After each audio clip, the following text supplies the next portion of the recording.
Welcome back to your Yankees Latest. I'm your host, John Laloggia. Enjoy the off day. Big series coming up, but I want to talk about some trade rumors. So we obviously know third base is a problem. Alec Boehm, I think, is a guy that would be a good fit for this team. I think he would fit the New York Yankees. I don't think he likes Philly. I don't think he's ever been happy in Philly. I don't think he fits in Philadelphia, sort of like Schwarber, Real Muto, Castellanos, Harper.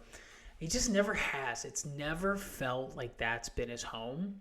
And, I just think he's a viable trade piece. He's young, he's athletic, timely hitting, can hit for extra bases, durable, and a guy they could really use. I think I'm not going to hold my breath with Arenado anymore. I think the Cardinals are a really good team. I don't think it's a fluke. I think he likes St. Louis. I think as that team plays better, I think he's less likely to leave. So I'm kind of off the Arenado bandwagon a little bit and kind of focused honestly more on Alec Boehm. But he's definitely an upgrade as far as everyone else at third base. Good arm. Has postseason experience, and I think would be a good clubhouse guy. I think he would really mesh and someone that you'd want late in the season. Andrew Heaney for the Pittsburgh Pirates, the lefty starting pitcher. Give that rotation depth. Your fourth or fifth starter. I know that's a lot of lefties with Rodon and Fried and Yarby, who's been incredible, but he's had a really solid year. 3.41 ERA. Over 11 starts this season and a modest one-year contract. So he can stabilize the back end of the rotation. He could also come in relief if you need him. Tim Hill hasn't been really consistent, or at least as good as last year. I want to see a left-handed pitcher, in the bullpen that can get lefties and righties out, less sort of a specialist, which I think they're still sort of predicated and relying too much on. But those two guys, I think, are really solid. So, yeah, definitely. And I think this is when trade rumors start. I mean, there's a ton of transactions and injuries. Obviously, we know about Dominguez's finger. We know Weaver's hamstring. So a lot of this stuff, is going to come and go. But I think we get closer and closer to the deadline. These two guys, I think you want to have. It's not too late to start the midseason Brian Cashman poll. How well is Brian Cashman doing? Well, thank you to Pinstripe Alley providing this fan data. The first month of the regular season, Cashman's approval rating stood at 38%. Kind of what you'd expect from Yankee fans. I mean, obviously there's a black hole at third base. There's been issues with injuries, although I don't really want to put that on Cashman. But since May, this team has really solidified. Winning 16 out of 20 games, sweeping the Rangers and Angels, 7 straight series wins. Just the rotation has been absolute nails. Rodon is pitching incredible. Ryan Yarbrough has been a revelation. That's been unbelievable. And the hitting is just incredible. And they're winning different ways. I feel like in April, they sort of slugged their way. And in May, you're seeing them, and in May too, but in May, you're seeing them win different types of games. You're seeing them win closer games where it's more reliant on starting pitching, timely hitting with guys in scoring position, and that bullpen holding on to leads.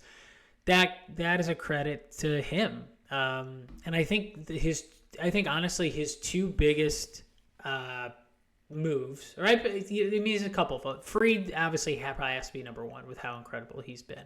I mean, that was amazing. Bellinger has been really great. He's been a nice ancillary piece.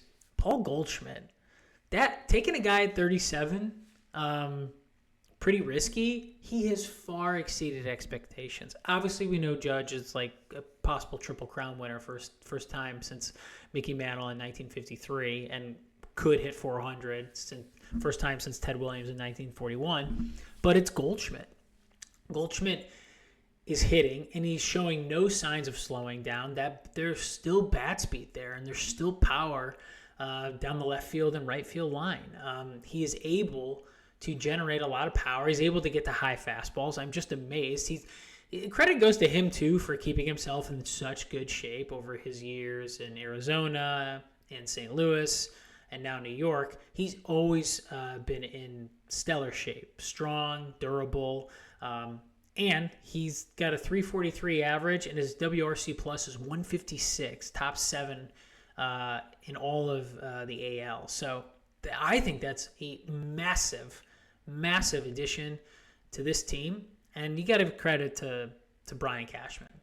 This team is also in first place. Let's not forget that. I know we rip and rag on this team constantly, and that's what fans do. But give credit where credit is due. His approval rating for me is at least 58, if not to low mid-60s for how well this team is performing. Not just offensively, which we knew they could, but the bullpen and the starting pitching and some of the additions that he's made. Give credit where credit is due. He's done a good job. I want to talk about a couple guys waiting in the wings a little bit. So top 10 prospects, they're ranked 21st in Major League Baseball, so not great.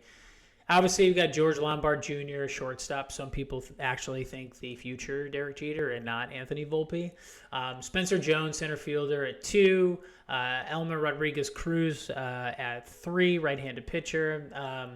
Edglin Perez, catcher at 4. Rodrigo Arias, shortstop. Shilter, right-handed pitcher, 6.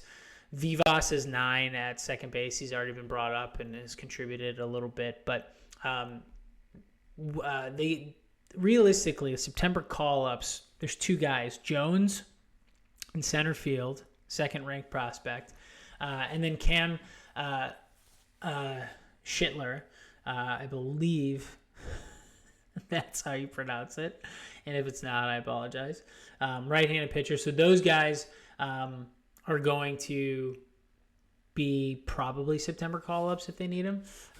So we will be excited to see that too. I mean, the next to debut, Williams, is sort of regressing at AAA after seeming on track to come in 25-26. So he's most likely to come up this season because Simpson has already debuted. So, but it's exciting. I think, the 40-man roster, Schlittler and Jones are going to be huge additions. They're going to, you have Grisham in center field, but, you're going to need another pitcher. You can never have enough pitching, and I feel like that's going to bode well for them. So look out for both of those guys. Latest injuries and transactions. So we talked about this a little bit. Fernando Cruz, any day now, and by the time this posts, these guys may have been reactivated, depending on how fast Twitter moves. Right shoulder inflammation, they definitely need him back. He's due back any day now. Through a 20-pitch bullpen session a couple days ago through live BP, I think over the weekend or Friday at Dodger Stadium. So pleased with his velocity. He could be performing at the upcoming homestand. Chisholm, any day now, coming back from that right oblique strain. Obliques are weird.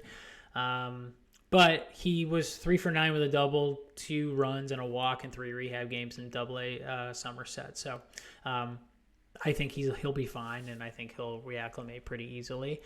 Stanton, any day now, possibly June. I feel like they're going to take forever for him. Possibly, maybe because they want him healthy as a possible trade piece. That's like total conspiracy theory, John, but I don't think it's out of the realm of possibility, or someone would want that bat for their stretch run in the fall. Cousins, right forearm strain, Stroman, Luis Gil. I think they're going to really baby him. It was June, now it's possibly July. He tossed 15 pitches from the mound on May 30th in New York. First time doing that, a bullpen session since the 28th. Boone was happy with it, but this is a guy that's absolute stud, and kind of like the Dodgers have like 15 pitchers on ice right now that probably could come back, but they're going to wait probably until August, September to unveil and release all of them for their stretch run going into the playoffs. So this team's in first place. Their starting rotation's really solid. There's been so many great. Warren has stepped up. Schmidt's been a little bit better. Obviously, Rodon and Fried have been great. And Yarbrough has been phenomenal. So there's no reason to rush him back. You're going to need this guy. Take your time. I'd expect to see him probably in July, if not later, because it's a right lat strain, and they're not going to rush that back. That's been your latest Yankees update. I'm your host, John Laloggia. Join me every weekday for your Yankees Latest, and we'll see you tomorrow. Take care. Bye-bye.